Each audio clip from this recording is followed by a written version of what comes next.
everyone, this is Mrs. Bokerman here. I'm here to introduce to you Target 5, which is solving word problems. And when many students hear the word problems, they cringe and they get very anxious.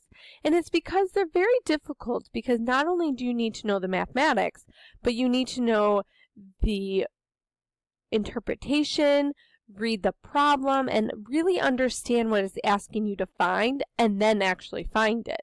So I put together a strategy that you may use. It's completely optional, but it's called cubes, and it's very helpful for when you come up to a word problem, and it doesn't take much effort.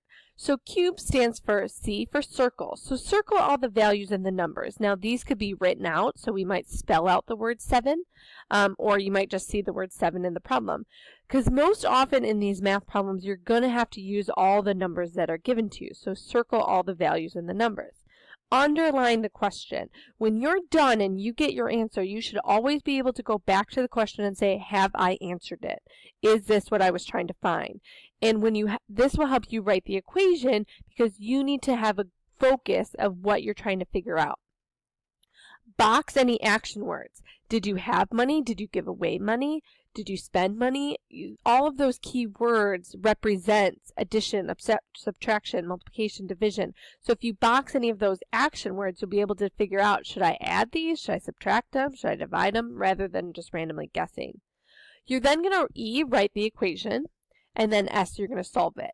And when you're done, so many students don't stop and say, does my answer make any sense? Is it reasonable? Should I have decimals? Should I not have decimals? If I'm trying to figure out how many buses to order and I leave my answer as 3.2, that doesn't make any sense. You can't have 0.2 of a bus. So when does your answer make any sense? And you should always include units, since we are doing word problems. So let's just try 2 examples. I'm going to demonstrate for you the cubes. So as I read this problem, I'm going to do my circling, my underlining, and any boxing.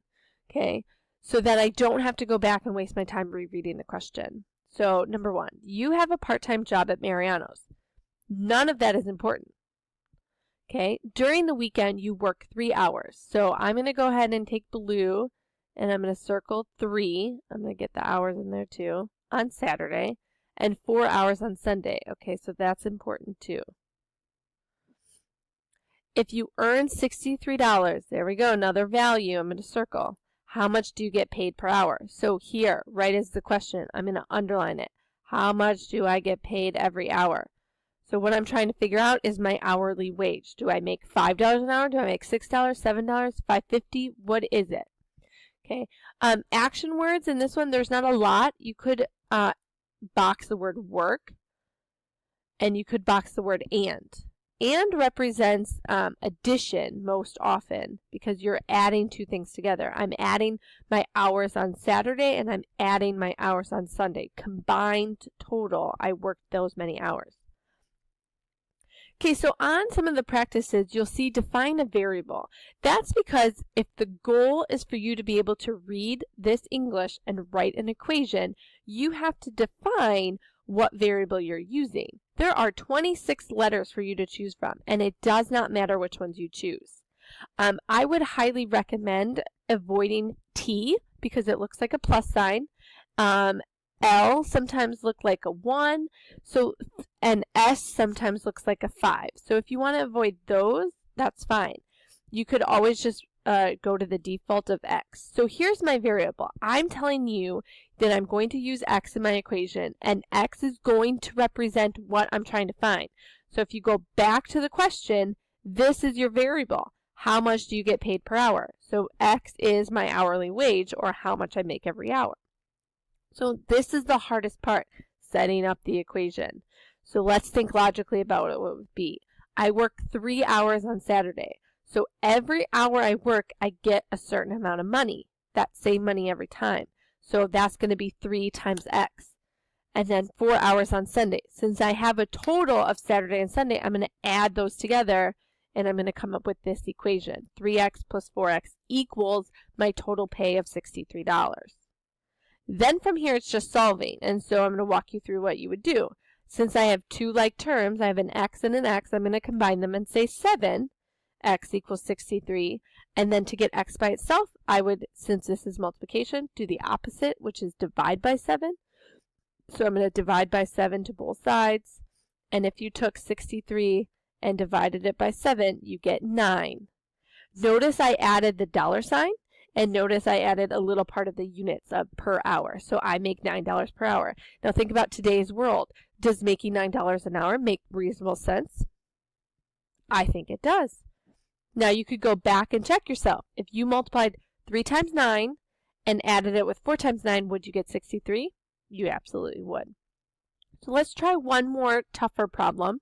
And again, as I read this problem, I'm going to underline, circle, and box anything that's important. Okay, Jacob is starting a tutoring service to help out students with math. He charges $25, that's a number, for the first hour, and discounts to $20 for each additional hour. Okay, so that's kind of important. Each additional hour, that's kind of like an action or something that I need to make sure that I'm aware of. And the first hour is a different price. Okay, how much, if he wants to earn a total of $75 from one of his tutees, how many hours would he need to tutor that particular student? So that's my question.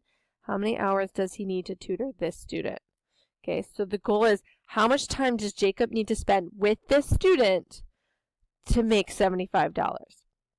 Okay, and I know that you should be able to figure out the answer without doing any math, without writing an equation, but the goal is for you to be able to read this English and turn it into our math. So the question again is going to be our variable. What are we trying to find? In this case, since I can use any letter I'm going to want, I'm going to use H this time. But I'm going to tell you that wherever you see an H, it represents how many hours that I'm going to tutor. Now this equation is kind of tough because you have two different things going on. For the first hour and the first hour only, you get $25.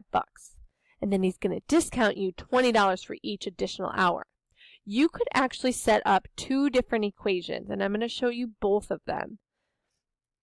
Okay, in this situation, I'm doing $25 as your flat fee for 1 hour, plus $20, but notice I have parentheses here, H minus 1.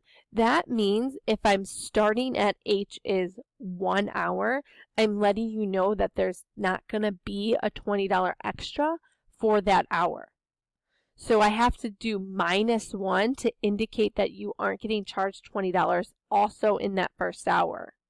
If that does not make sense to you, you could have written the equation like this.